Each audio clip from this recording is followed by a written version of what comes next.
ইন্ডিয়ায় ঘুরতে মন চাচ্ছে, কিন্তু এরা নিয়ে যাচ্ছে না, কি করব। আমরা যদি এই চাকরির পিছন না দৌড়াই, যদি আমরা নিজেকে উদ্যোক্তা হওয়ার চেষ্টা করি, তা প্রত্যেকের ভিতরে এক একটা ক্রিয়েটিভিটি আছে, তাই না? এটা যদি আমরা ফুটোই তুলি, তাহলে হয়তো আমাদের সমাজের জন্য অনেক উপকার, আমাদের দেশের জন্য অনেক উপকার। হ্যালো বন্ধুরা, আসসালামু আলাইকুম। আমরা দুর্দান্ত গতিতে ছুটে চলেছি সেই মনিরামপুর টু সাতক্ষীরা। এই ভিডিওর মাধ্যমে আপনাদের দেখাতে চলেছি সেই সুন্দর সুন্দর জায়গাগুলো, যে মনিরামপুর টু সাতক্ষীরা যত ভালো ভালো জায়গা আছে আপনাদের এই ভিডিওর মাধ্যমে দেখাবো ইনশাল্লাহ।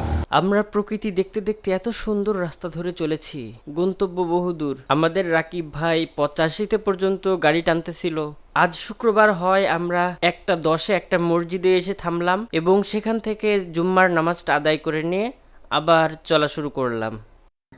আস্তে আস্তে জুম্মার নামাজ পড়ে আমরা এমন একটা সুন্দর দৃশ্য দেখতে দেখতে যাচ্ছিলাম। এত সুন্দর একটা ব্রিজের উপরে দাঁড়িয়ে বিকালের একটা সময় যদি আপনারা কাটান। আর ওখানে দেখতে পাচ্ছি ইচ্ছা বিডি ক্যাফে। তো এখানে এই ক্যাফেতে বসে যদি একটু চা কফি বা অন্য হালকা পাস্তা ফাস্ট ফুড খাওয়া যায় তাহলে তো বেশ ভালোই হয়। এই দৃশ্য উপভোগ্য। বিকালের সময়টাতে এই দৃশ্যগুলো মনের মধ্যে একটা আলাদা ফিলিংস তৈরি করবে আপনার।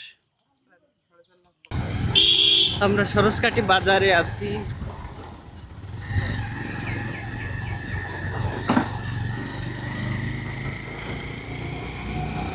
তবে এখানকার রাস্তাঘাট এত ভাঙাচোরা, এটা ঠিক করা দরকার।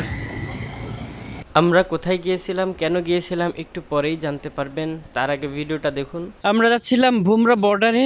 তো বর্ডার এলাকায় যাওয়ার আগে রাস্তায় চোখে পড়লো এরকম একটা হাঁসের খামার। এখানে দেখতেছি অগণিত হাঁস।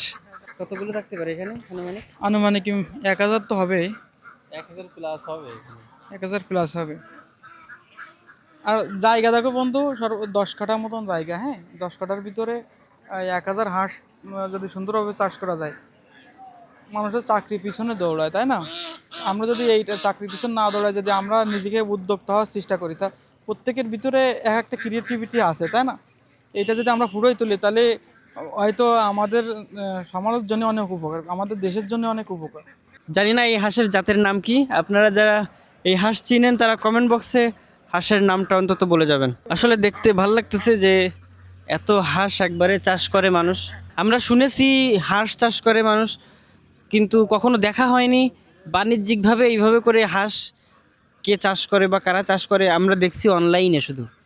কিছু কিছু সমস্যা আছে, যে আমাদের গ্রামের দিকে চাষ করতে গেলে এই যে জাত, অরিজিনাল জাত আসলে না পাওয়ার কারণে, এই যে আমরা দেখা যায় আমরা ছোট একটা উদ্যোক্তা, আমরা শুরু করলাম এরকম ছোট একটা বিজনেস, কিন্তু আমরা অরিজিনাল জাত পাইলাম না, তাইলে আমাদের সেই ক্ষেত্রে ফার্মে মার খায় বা লস যায়, সেই জন্য ঝামেলা। তারপরে মোটামুটি এদের থেকে যোগাযোগ করে নিতে পারলে হয়তো বা ভালো জাত পাওয়া সাপোর্ট যাবে। না পাইলে আসলে হয় না। আসলে আমরা যারা বেকার আছি তারাও কিন্তু এইভাবে হাঁস চাষ করে স্বাবলম্বী হতে পারে, হাঁস এবং মাছ। না, এটা দেখে খুবই সুন্দর লাগলো। আমরা বাইক থেকে নেমে তাই দেখতে আসলাম। হাঁসগুলো খুবই সুন্দর এবং এইভাবে অনেক টাকা ইনকাম করা যায়। এখন আসি আমরা কোথায় গিয়েছিলাম। রাকিব ভাইয়ের সম্মানিত একজন কাস্টমার আছে, উনি রাকিব ভাইকে দাওয়াত করেছিল। রাকিব ভাই আবার আমাদেরকে সাথে নিয়ে যাবে। তাদের বাসা ভুমরা বর্ডারের কাছাকাছি হওয়ায় রাকিব ভাই বলতেছিল যে আমরা ভুমরা বর্ডার দেখে আসব।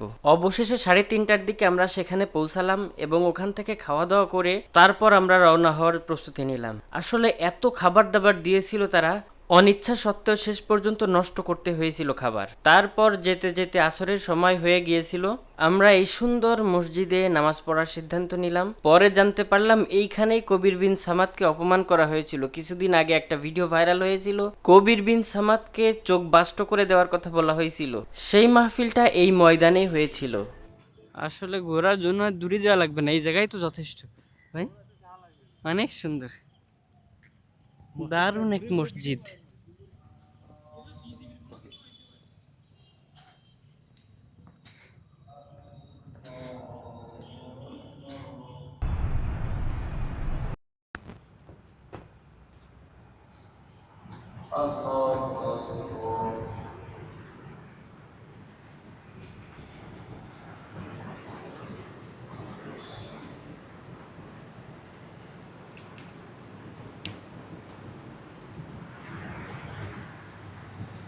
আমরা সেই ভুমরা বর্ডারে চলে আসছি। তো এখানে আসতে আসতে মনে হচ্ছে না যে আমরা ইন্ডিয়ার খুব কাছাকাছি আছি, মনে হচ্ছে আমাদের দেশে আছি আমরা। ভারত থেকে আমরা যে প্রোডাক্টগুলো আনি, অনেক প্রোডাক্ট এই রাস্তা হয়ে আমাদের এলাকায় ঢুকে। সেই প্রোডাক্টগুলো দেখতে পাচ্ছেন এখানে অনেক ট্রাক। তারা ইন্ডিয়ায় ইন্ডিয়া দাদু ঢুকতে যাচ্ছে না কাজ, হ্যাঁ ইন্ডিয়ায় ঢোকা নিষেধ। আপনার খালুর মতন গান খাতরায় হাডু মেরি পার হতে হবে না।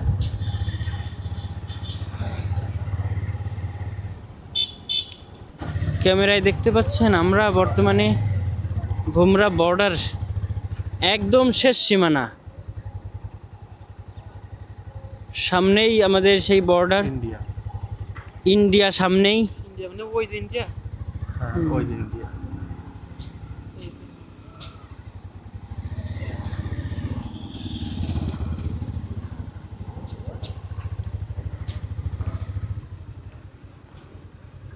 আমরা বাংলাদেশের শেষ সীমানায় প্রায় ভুমরা বর্ডারে অবস্থান করতেছি। আসছিলাম এদিকে ঘুরতে।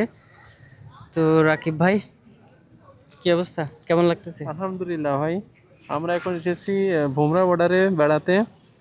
এই যে দেখতে পাচ্ছেন এখানে হচ্ছে বাংলাদেশ শেষ। এই কুকুরের ঘর লিখে রাখছে।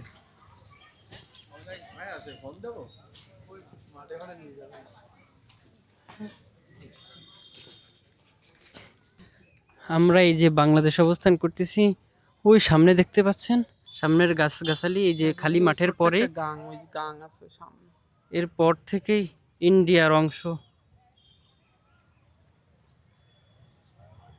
আসলে বাংলাদেশের সাথে 90% বা 95% ভারতের সাথে বর্ডার এরিয়া আমাদের,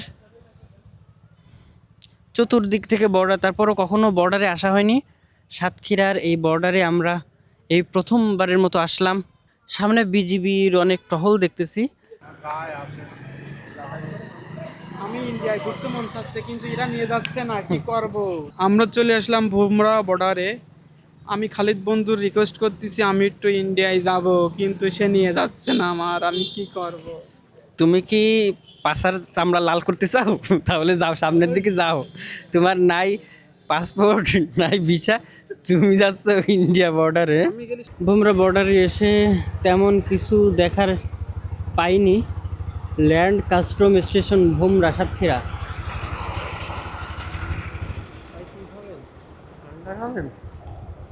এই চলেন ফিলেমেন্ট খাই কিছু।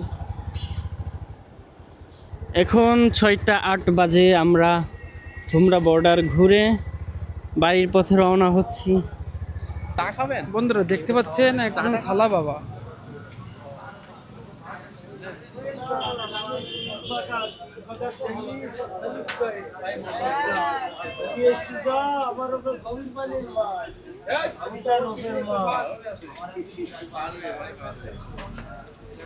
ভাই কেলেমন আছে না? ঠান্ডা কেলেমন আছে না? আমার বন্ধু দুটো মুজো খেয়ে ফেলে দিচ্ছে, কিন্তু আমাকে দিচ্ছে না। তোমার খাতে হবে না, পেট নষ্ট হয়ে যাবে। না তুমি খাও। ওর একটা মোজো খাই দিয়ে এটা। আমরা একটা দোকান থেকে কোমল পানীয় খেয়ে তারপর আবার ফিরে চলে আসতেছিলাম। আসলে আমার জীবনে ঘোরাঘুরি হয়নি বললেই চলে। এখন বাইক কিনেছি, এখন যখন তখন এদিকে ওদিকে ঘুরবো ইনশাল্লাহ, এবং আমার এক্সপিরিয়েন্স আপনাদের সাথে শেয়ার করব। সেজন্য আমার চ্যানেলটি সাবস্ক্রাইব করে রাখবেন এবং আপনারা কমেন্ট করবেন কেমন ভিডিও আপনারা দেখতে চান। আমরা যে এদিক থেকে এদিকে যাচ্ছি, আমরা বাড়ির দিকে যাওয়ার পথে বিরতি নিলাম একটুখানি। বিরতি নিয়ে একটু ফুচকা খেয়ে তারপরে আবার রওনা হব বাড়ির দিকে। এত বাজে ফুচকা আমি জীবনে কোনোদিন খাইছি বলে মনে হয় না। তো খাওয়া দাওয়া শেষ করে তারপর আবার আমরা ছুটে চললাম, নামাজটা পড়ে নিলাম রাস্তা থেকে। আমরা এখন 8টা 40-এ চুকনগর থেকে রওনা হয়েছি। ইব্রাহিমের মেয়ের জন্য একটা দুধ নিতে হয়েছিল, কোথাও খুঁজে পাচ্ছিলাম এত বড় চুকনগর বাজার, অথচ একটা দুধ পাচ্ছিলাম না, যার কারণে একটু দেরি হয়েছে। বাকি আমরা এখন অল্প সময়ের ভিতরে আশা করছি যে পৌঁছে যাব বাড়িতে এরকম রাত্রেবেলায় চলাফেরায় অনেক সময় বিভিন্ন ধরনের দুর্ঘটনা ঘটে, ছিনতাইয়ের শিকার হয় অনেক সময় অনেক মানুষ। তো আমরা আশা করছি এমন কোনো দুর্ঘটনা ইনশাল্লাহ ঘটবে না আমাদের সাথে।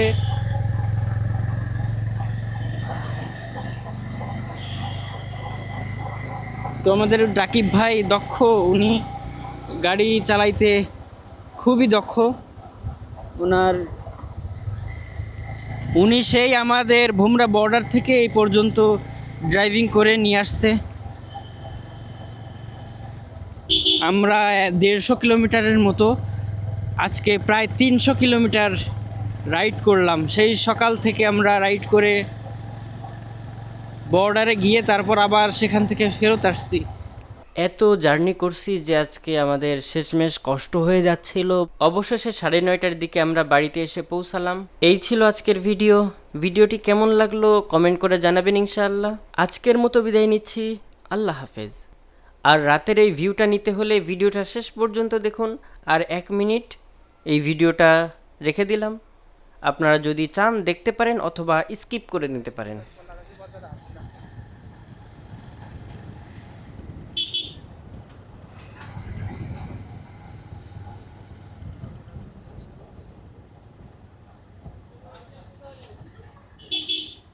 আপনি বিয়ে করলে বরকত আরো বাড়বে ভাই,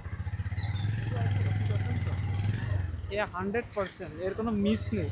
এটা মনে করেন যে পরীক্ষিত এটা। হ্যাঁ, অনেক কিছু আরো তো খরচ হয় বেশি, চিন্তা করবেন এটা খরচ।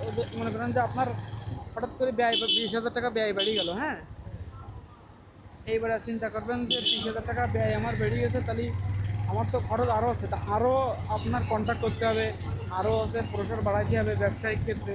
আল্লাহরও রহমত আছে, এমনি ওই বিশেষ চিন্তা থাকবে না, বাইরামি করার চিন্তা আরও বেশি থাকবে না, কোনো চিন্তা থাকবে না ওইদিকে, মানে ওই চিন্তা। তারপরেও দেন জ্ঞান সব ব্যবসা একনিষ্ঠভাবে এই ব্যবসায় আপনার মনোযোগ চলে আসবে। হ্যাঁ, সেই ক্ষেত্রে হয়তো আপনার বরকত এই কারণেই বাড়ে। হ্যাঁ, আর আল্লাহ বলেছে যে মানে স্বাবলম্বী হওয়ার সাথে তুমি বিয়ে করো, এই কারণে। সকাল সকাল তাই। হ্যাঁ, আমরা প্রায় সেই সিঙ্গাপুরের সেই রোডে আসছি। দেখুন কত সুন্দর রোড, যে রোডে কাদা ছাড়া আর কিছু দেখা যাচ্ছে না। আর যদি স্লিপ করে চলে যায় তাহলে সরাসরি একদম খালের ভিতরে। এত সুন্দর সিঙ্গাপুরের রোড।